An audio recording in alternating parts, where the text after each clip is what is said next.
আপনার বাড়িতে ছাদ করবেন, বুঝতে পারছেন না কতগুলো রড লাগবে, খুব টেনশন হচ্ছে কতগুলো রড লাগবে, কত টাকা লাগবে বুঝতে পারছেন না। তার জন্য এই সমস্যার সমাধান করার জন্য আজকে আমি এই ভিডিওটা নিয়ে আসলাম। একটা জিনিস খেয়াল রাখবেন, আপনি কি রড দিয়ে রড বেন্ডিং করবেন ও আপনার ছাদটা কত বড়, কত স্কোয়ার ফিট সেটা আগে জানতে হবে। প্রথমে আপনাকে জানতে হবে আপনার ছাদটা কত বড়, মানে কত স্কোয়ার ফিট। আপনার ছাদ মানে 1000 স্কোয়ার ফিট, আপনার ছাদটা 1000 স্কোয়ার ফিট আছে, 1000 স্কোয়ার ফিট।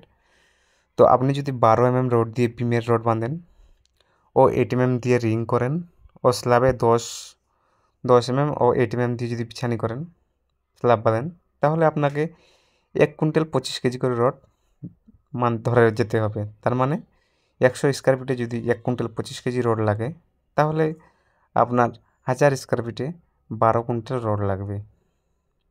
হ্যাঁ, আপনার 1000 স্কোয়ার ফিট ছাদে 12 কুইন্টাল রড লাগবে।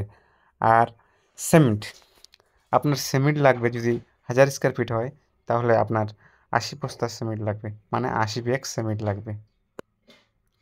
আপনি 5 ইঞ্চি যদি স্ল্যাব ঢালাই করেন, তাহলে আপনার 80 বস্তা সিমেন্ট লাগবে। তাহলে আপনার ফুলফাল ছাদ ঢালাই হবে ও খুব সঠিক মাপের ছাদ ঢালাই হবে।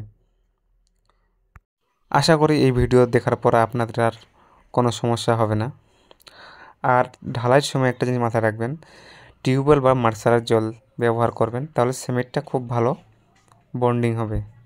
পুকুর বা জলাশয়ের জল দেবেন না, টিউবওয়েল বা মার্শালের জল ব্যবহার করার চেষ্টা করবেন যদি আপনার উপায় থাকে।